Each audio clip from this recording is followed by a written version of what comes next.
ये चमक कहां से? लगता है आज आकाश में चमकते चंद्रमा में कुछ विशेष चमक आ गई है। प्रभु, ये तो आपके दर्शन की छवि से चंद्रमा चमक उठा है। परंतु चंद्रमा की चमक के साथ रह रहकर ये बिजली कौंध उठती है, ये कैसे संभव है? बिना बादल बिजली कैसे चमक सकती है, वो भी दक्षिण दिशा से? इसमें अवश्य कोई भेद है। आज्ञा हो तो इस भेद का भेदन मैं करूं कृपा सिंधु। इस मायामयी स्थान के बारे में आपसे अधिक और कौन जान सकता है लंकेश? इस रहस्य पर से आवरण उठाइए विभीषण जी। वास्तव में बात यह है कि ना ये चमक चंद्रमा की है और ना ये कौंध बिजली की है। फिर क्या है ये? त्रिकूट पर्वत के शिखर पर लंकेश्वर रावण का विलास भवन है। उसी के खुले प्रांगण में रावण संगीत नृत्य की सभा जोड़कर आमोद प्रमोद में मगन है। वहीं पर बैठी रानी मंदोदरी के कानों के कर्णफूल हिल हिलकर चंद्रमा की चमक का भ्रम उत्पन्न कर रहे हैं तथा महाराज दशानन का मुकुट सिंहासन पर छाए छत्र में से बिजली की आभा का आभास दे रहा है। आश्चर्य! शत्रु अपने दल बल के साथ विशाल सागर लांघकर लंका की सीमा तक आ पहुंचा है। किसी भी क्षण लंका पर आक्रमण हो सकता है। शीश पर युद्ध के बादल मंडरा रहे हैं और लंकापति निर्भय निश्चिंत होकर आमोद प्रमोद में मग्न है। परम आश्चर्य! वीरवर लक्ष्मण, ये जो वो कर रहा है वो रावण की रणनीति की एक चतुर चाल है। इसमें रणनीति की क्या चाल हो सकती है? इससे तो यही सिद्ध होता है कि उसे हमारे आने की सूचना तक नहीं। पूरी सूचना है। हमारा एक पग आगे बढ़ता है, उसे उसी समय सूचना मिल जाती है। अतः आपके लंका पहुंचने पर वो चिंता रहित होने का प्रदर्शन कर रहा है, जिससे शत्रु के हृदय पर उसकी धाक जम जाए और उधर लंका की प्रजा में युद्ध का आतंक न फैले। इसलिए अपने आचरण से ऐसा प्रदर्शन कर रहा है जैसे नर वानर जैसे बैरियों का उसके लिए कोई महत्व नहीं। उसकी चर्या में ऐसी चढ़ाई से कोई अंतर नहीं आता। इस प्रदर्शन का यही अर्थ है। फिर भी हमें चेतावनी तो उसे दे ही देनी चाहिए। शूरवीरों का नियम है कि शत्रु को सावधान करके ही उस पर घात करें। लक्ष्मण जी, मेरा धनुष बाण लाना। जो आज्ञा भैया।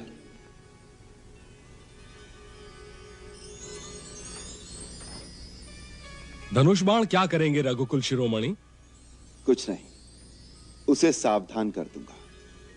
उसे इतना बता दूंगा कि मैं लंका में आ गया हूं।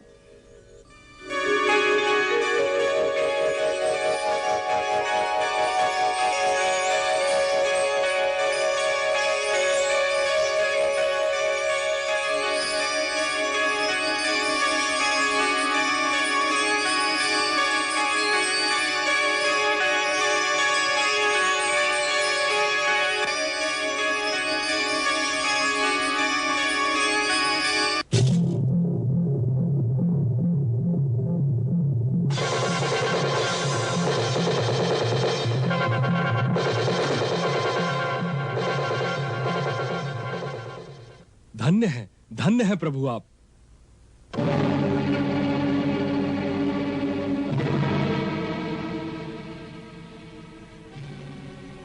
हे पार्वती पति, हे शूलपाणी, हे महादेव, रक्षा करो, रक्षा करो। हे शिव शंभो, हे कैलाशपति, मेरे पति की रक्षा करो। कैलाश नाथ तो सदा हमारे साथ ही है रानी। किस कारण इतनी अधीर हो रही हो? कारण पूछ रहे हैं स्वामी? इससे भयंकर अपशकुन और क्या हो सकते हैं? न बादल, न बिजली, न आंधी, न तूफान। श्री राम के शिविर से। मंदोदरी, तुम भी हमारे वैरी को श्री लगाने लगी। क्षमा नाथ, पड़ोसी पड़ाव की ओर से एक झंझावात सा आया। आपके आमोद प्रमोद में विघ्न डालता हुआ मेरे कर्ण फूल काटकर आपके मस्तक से ये मुकुट गिरा गया, और आप कहते हैं कि कुछ हुआ ही नहीं। अरे पगली, सिर का गिरना जिसके लिए शुभ सिद्ध होता रहा है, मुकुट के गिरने से क्या शुक्र होगा उसका?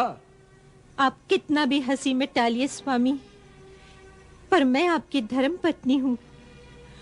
आपके अच्छे बुरे प्रत्येक कर्म की सम्मान से सहभागिनी हूँ। मेरी विनती को स्वीकार कीजिए। ये शकुन अच्छे नहीं है। रघुनाथ से विरोध छोड़ दीजिए नाथ। मैं दानव की बेटी शीश काट कर भुजाओं पर कैलाश पर्वत उठाने वाले महाभट्ट रावण की भार्या इतने साधारण से टोटके से डर गई? राम मायापति को अपनी माया के टोटके दिखा रहा है। ये टोटके नहीं महाबली, ये अवश्य राम का बाण था। यदि बाण भी था तो क्या हुआ? जब तक ऊंट पहाड़ के नीचे नहीं आया तभी तक बल बला रहा है। अभी उसने दशानन की चंद्रहास खड़क की चमक नहीं देखी है। ब्रह्मास्त्र, नागपाश, इंद्र से छिने वज्र, मायावी शूल से सामना नहीं किया है। लाओ हमारा मुकुट, पहना दो हमें।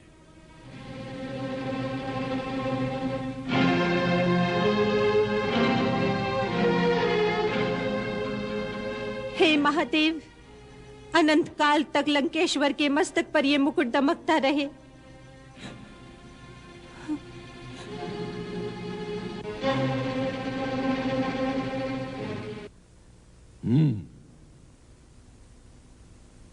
तो आखिर राम सागर पार आने में सफल हो ही गया। दंडक वन से बढ़ते बढ़ते वो लंका के सिर पर आकर बैठ गया, और हम अभी तक उन वानरों को तुच्छ समझकर उनकी उछल कूद का तमाशा ही देख रहे हैं। मेरा तो यह अनुमान है, उन्हें देवलोक से दैवीय सहायता प्राप्त हो रही है, या स्वयं देवता लोग वानर रूप धारण करके राम के पीछे आ गए हैं। अन्यथा मानव के लिए यह असंभव था। देवलोक, दैवी सहायता, तुम किसके सामने देवताओं का हौवा खड़ा कर रहे हो? जो मुख में तिनका दबाए मेघनाथ का जयघोष करते हुए लंका तक घिसटते चले आए, जो खुद अपनी रक्षा नहीं कर पाए, वो हारे हुए देवता किस बल पे लंकेश से टक्कर लेंगे? बेटे, हारा हुआ सिपाही चोट खाए नाग के समान भयानक हो जाता है। अवसर मिलते ही उसी प्रकार उमड़ पड़ता है, जैसे भाटे में पीछे हटी सागर की लहरें फिर जवार बनकर उबल पड़ती हैं। आपके बाल ही सफेद नहीं हुए हैं आदरणीय माल्यवान जी, आपके रक्त की लाली भी समाप्त हो चुकी है। हर घड़ी हारी हारी उत्साहहीन राय देने के लिए दरबार में बैठने से अच्छा तो यही हो कि आप आर्यों के समान वानप्रस्थ लेकर आर्यव्रत के किसी कोने में जाकर विश्राम करें। शांत तात इंद्रजीत, शांत। हम जानते हैं तुम्हारी शिराओं का गर्म शोणित उबाल खा रहा है। शत्रु दल की साधारण सी सफलता से तुम्हारी भुजाएं उनको रौंद डालने के लिए फड़क रही हैं। महाराज, जब वो मदारी राम अपने वानर दल को लेकर अपने झूठे बल की डुगडुगी बजाता हुआ सागर के उस पार पहुंचा था, उसी समय मैं उसे रौंद कर सागर की रेत में मिला देता, परंतु इन डरपोक सलाहकारों की राय लेकर मुझे रोक दिया गया। और अब जो जो उनके कदम बढ़ते जा रहे हैं, लंका के नागरिकों में आतंक छा रहा है। कहीं ऐसा न हो महाराज कि नागरिकों के मन में छाया हुआ भय हमारे सैनिकों का मनोबल भी गिरा दे। नहीं युवराज, लंका के वीर बाकुरे सिपाही आपके संकेत की प्रतीक्षा कर रहे हैं। तो देर किस बात की? आज ही रणभेरी गुंजाने के लिए आदेश दीजिए। मुझे आज्ञा दीजिए महाराज कि मैं आज रात के अंधेरे में ही उनके शिविर पर धावा बोल दूं। अभी तो वो कनाते ही खड़ी कर रहे होंगे। बिजली की भांति उन पर टूट पड़ूंगा तो चेतना आने से पहले ही सब के सब ढेर हो जाएंगे। युवराज, आपकी राय ठीक है, ऐसा ही करना चाहिए। परंतु आक्रमण आज नहीं, कल रात को करना चाहिए। कल क्यों? वो इसलिए कि आज रात को मैं उनके शिविर में जाकर उनकी व्यूह रचना को देख आता हूं। हो सकता है उन्होंने भी यही विचार कर ऐसी ही व्यूह रचना की हो कि हम उन पर आक्रमण करने जाएं और वो हमें चारों ओर से घेर लें। ये मत भूलिए कि अब उनके साथ विभीषण है, उसे हमारी युद्ध पद्धति का ज्ञान है, उसने अवश्य उन्हें सावधान कर दिया होगा। आज रात्रि को मुझे ये सब देखाने दीजिए। विभीषण विभीषण कुलद्रोही, मेरी इच्छा तो उस समय भी यही थी कि उसे बंदी बनाकर कारागार में डाल दिया जाए। बस उससे हमारी असुर जात में ही आपस में मतभेद होने की आशंका थी। हमारे अपने अंदर ही दो दल बन जाते। अब संसार उसे कुलद्रोही, घर का भेदी कहकर दोषी मानेगा। इससे उसका मान बढ़ेगा नहीं। कुछ भी हो लंकेश्वर, इस समय वो शत्रु से मिले हुए लंका के भेदी हैं। इसलिए उनके शिविर के अंदर तक जाकर मैं एक बार राम की व्यूह रचना का सूक्ष्म से सूक्ष्म संपूर्ण छिद्रान्वेषण कर लेना चाहता हूं। युद्ध को कल तक के लिए स्थगित कर दें। इस बार तुम अकेले नहीं जाओगे शुक। मैं अपने साथ सारन को ले जाऊंगा। हम दोनों वानरों के रूप में उनकी वानर सेना में प्रवेश कर जाएंगे। हम तुमसे सहमत हैं। विशेष रूप से हम ये जानना चाहते हैं कि उनमें हनुमान के समान बलशाली नायक कौन कौन हैं? कितने प्रमुख सेनानियों को माया शक्ति से लड़ने की विद्या आती है? क्योंकि मायावी शक्ति हम मसूरों का सबसे बड़ा बल है। क्या वहां भी कुछ भालू वानर सैनिक ऐसे और हैं जो रूप बदलने और उड़कर आने में समर्थ हैं? सावधान, विभीषण की दृष्टि से दूर रहना। असुर की माया को पहचान लेता है। पकड़े जाओगे। जी महाराज। अकंपन, प्रहस्त, महापार्श, तुम इस बात का खास ख्याल रखना कि नागरिकों में किसी प्रकार की घबराहट फैलने न पाए। शत्रु के नगर द्वार तक आने पर भी कोई आतंक न फैले। उनका ध्यान किसी दूसरी ओर लगा रहे। हमारी दिनचर्या में कोई अंतर नहीं आना चाहिए जिससे प्रजा आश्वस्त रहे, भयभीत न हो। जो आज्ञा महाराज। अब जाने की आज्ञा दे महाराज। आज्ञा है, शीघ्र लौट कर आओ। लंकेश की जय हो।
पूरे क्षेत्र को चारों ओर से घेर लिया है।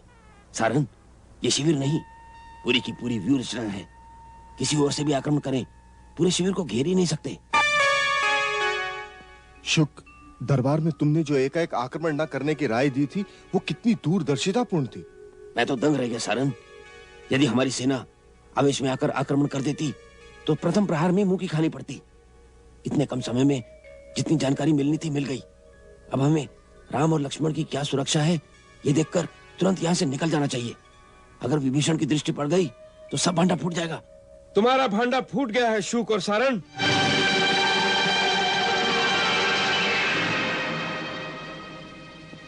माया से वानर सैनिकों का रूप धारण करके भी तुम विभीषण की दृष्टि से बच नहीं सके। अब तुम्हारा लुका छिपी का खेल समाप्त हो गया है। अपने असली रूप में आओ।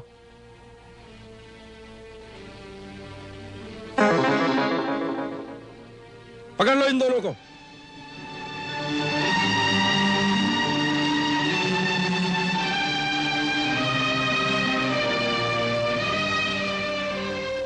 ले चलो श्री राम प्रभु के शिविर में। वही इन गुप्तचरों को उचित दंड देने का निर्णय करेंगे।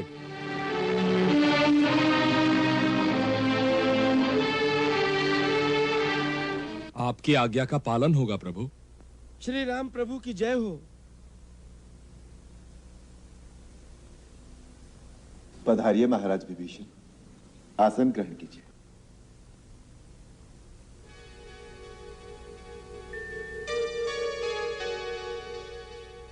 क्या बात है बंधु, आज आपके शांत मुख पर उत्तेजना दिखाई दे रही है। श्री राम प्रभु के सम्मुख ले आओ दोनों को।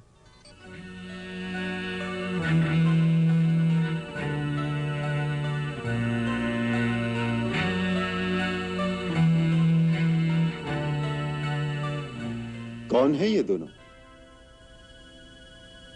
शूक और सारण, लंका नरेश रावण के विशेष गुप्तचर।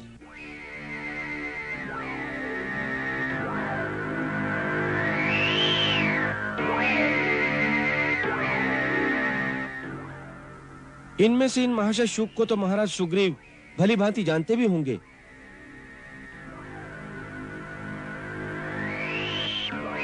ये क्या रहस्य है कपिराज? ये भीषण रहस्य है। महाराज सुग्रीव अपनी महानता और मित्र धर्म पालन का बखान स्वयं अपने मुख से नहीं करेंगे, परंतु इन्होंने आपकी मित्रता के लिए बहुत बड़े प्रलोभनों को ठोकर मार दी थी। अच्छा, कुछ दिन पहले ये शूक बहुत बड़े प्रलोभन के साथ लंका के राजा रावण की मित्रता का संदेश लेकर महाराज सुग्रीव के पास आए थे। एक राजा दूसरे राजा के पास संधि संदेश भेज सकता है? इसमें कोई अनीतिपूर्ण कार्य तो हुआ नहीं।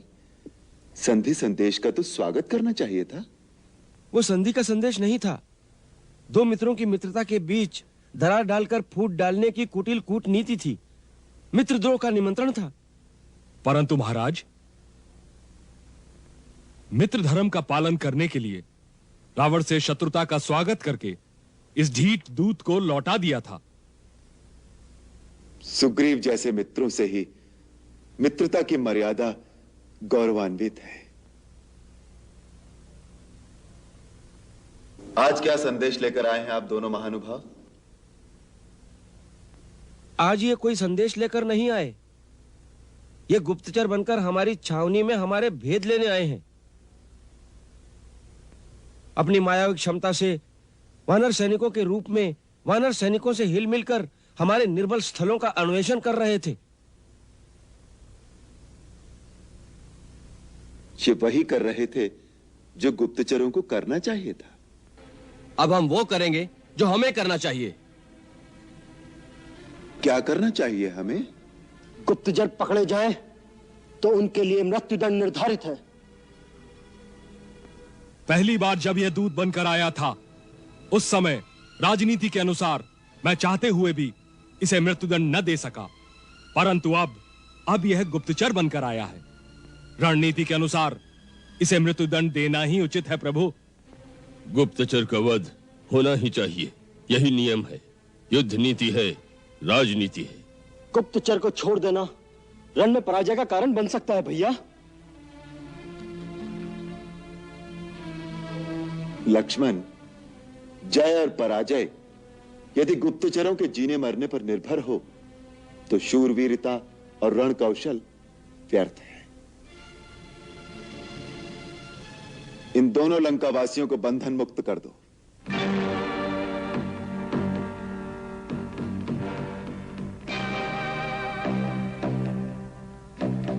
प्रभु,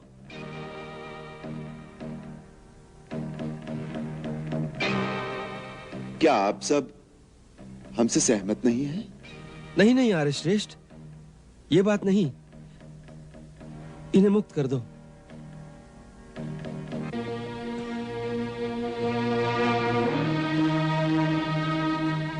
कृपा सिंधु, क्षमा दयानिधान क्षमा। हम तो दंड के भागी हैं।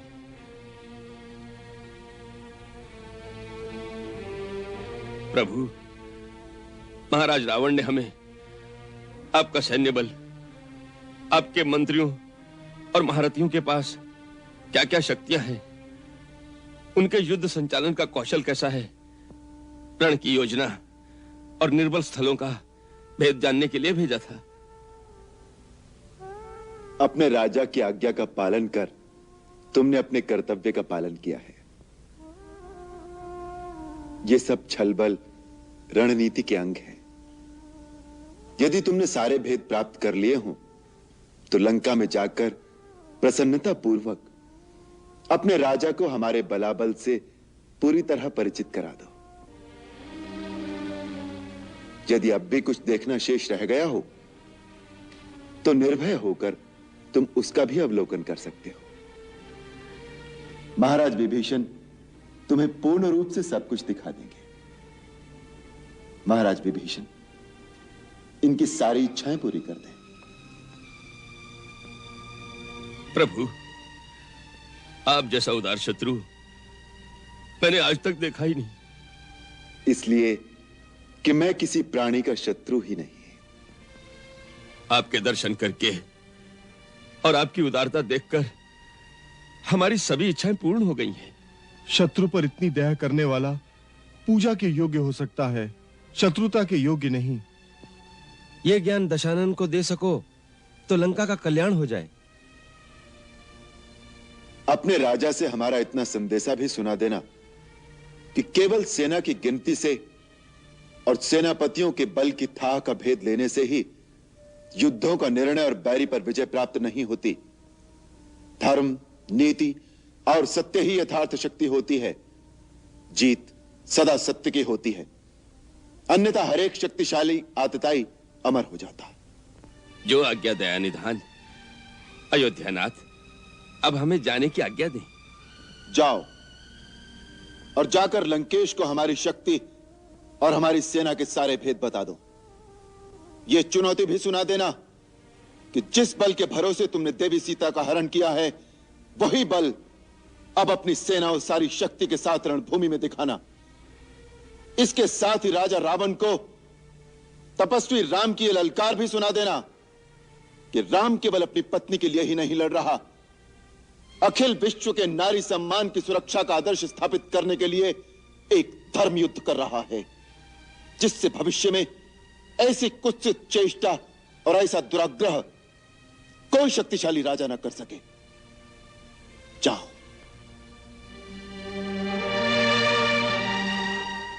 धन्य है प्रभु, करुणा निधान। शत्रु पर भी दया और करुणा दिखाकर आपने एक नया आदर्श स्थापित कर दिया। आपकी महिमा अपरंपार है प्रभु। लाज नहीं आती? कायरों के समान ये कहते हुए विभीषण वध करना चाहता था, पर कृपा सिंधु रघुनाथ ने हमें बचा लिया। बड़े चतुर गुप्तचर बनकर उनका भेद लेने गए थे, अपनी निर्बलता दिखाकर लौट आए। इससे अच्छा होता अपनी जान पर खेल जाते वहीं। कायर कहीं के। हमें कायर न समझे महाराज। शत्रु के गुप्तचर को आज तक किसी ने जीवित वापस नहीं जाने दिया। ये तो उन कृपा सिंधु, क्षमा मूर्ति श्री राम की उदारता थी। श्रीमत कहो उसे। शुक, तुम जानते हो शत्रुओं की प्रशंसा सुनने की आदत नहीं हमें।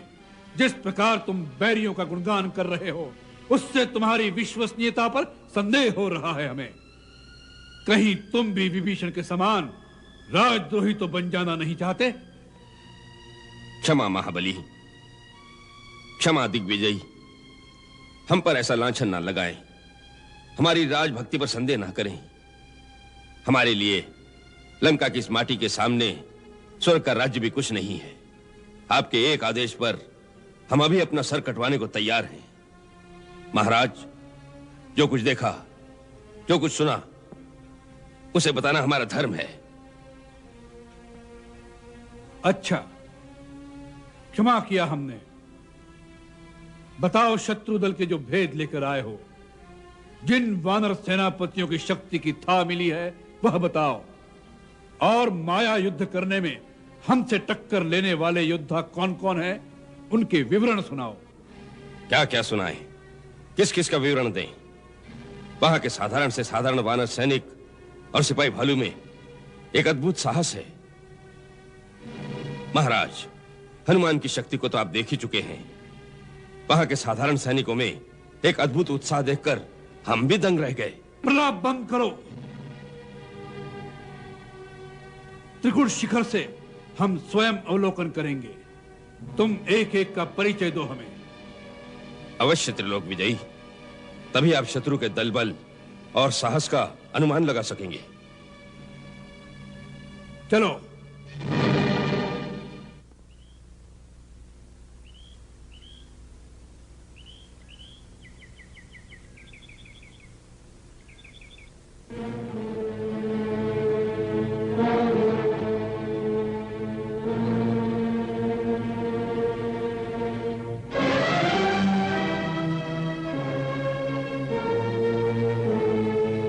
देखिए महाराज, आप स्वयं देखिए।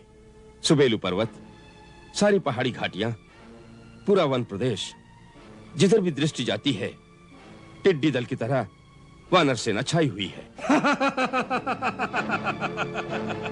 तुम इनके असंख्य दल को देखकर दायल उठे। अरे कायरों, टिड्डी दल पूरे आकाश में छा जाता है, परंतु चतुराई से थाल कटोरे ढोल पीटने से घबरा कर वही दल आकाश में छू हो जाता है। क्षमा करें महाराज, वही टिड्डी दल जब धरती पर उतर आता है तो खड़ी खेतियां उजाड़ हो जाती हैं। महाराज, आज वही टिड्डी दल हमारी लंका की धरती पर उतर आया है। महाराज, हम एक एक का बल पराक्रम देखकर आए हैं। अच्छा, बताओ, किस किस में कितना बल है, कितनी शक्ति है, सैन्य संचालन, पराक्रम का पूर्व अनुभव क्या है? हमें परिचय दो। सुनाओ इन सबकी बिरदावली। किस किसका क्या भेद जानकर आए हो? बोलो शुक, सारण, करो इनके वर्णन। महाराज, किसका वर्णन करें और किसको छोड़ें? महाराज, सुना है कि शिंदा से आई महाराज सुग्रीव की सेना के जितने सरदार हैं, उन सब की उत्पत्ति गंधर्वों और देवताओं से हुई है। यूं कहो कि सारा देवलोक, गांधर्व लोक वानर रूप धारण करके राम के पीछे हो लिया है? महाराज, वो देखिए, उस लाल देह, लाली लसे, लंगूर की सी मोटी पूंछ वाले मरकट को तो आप पहचानते ही होंगे। वानरों में श्रेष्ठ ये पवनपुत्र के नाम से विख्यात है, जो सबसे पहले इतना विशाल समुद्र लांघ कर लंका में आया था। उसका नाम तो हनुमान था। हाँ त्रिलोक विजयी, ये वही हनुमान है। वो देखिए स्वामी, वो मोटा श्वेत केश वाला हनुमान का पिता केसरी है।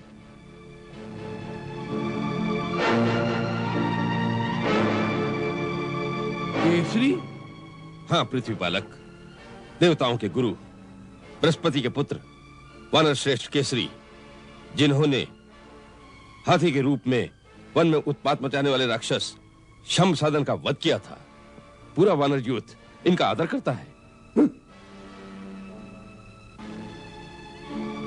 और वो झूमता अकड़ता वानर कौन है?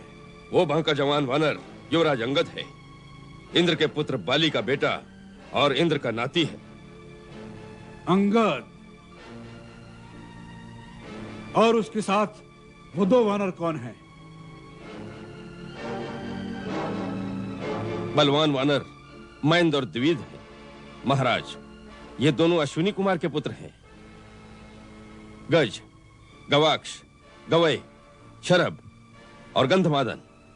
महाराज, ये पांचों योद्धा यमराज के पुत्र हैं। स्वामी, यह भी पता चला है कि वरुण का पुत्र हेमकूट भी सहायता के लिए आया है। और वो जो दो तेजस्वी वानर युद्ध मुखिया दिखाई दे रहे हैं, वो भगवान सूर्य के औरस पुत्र श्वेत और ज्योतिर्मुख हैं। और वो लंबा रीछ कौन है?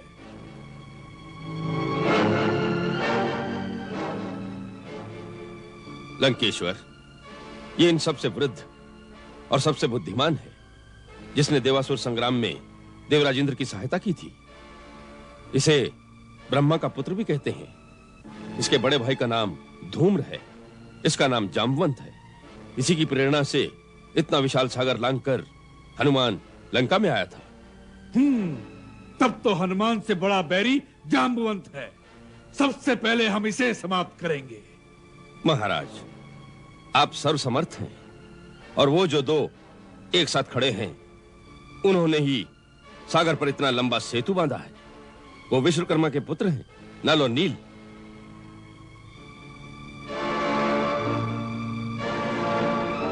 नल और नील।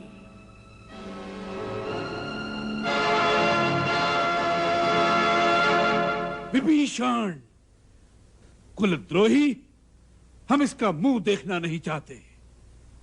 और उसके साथ कौन है?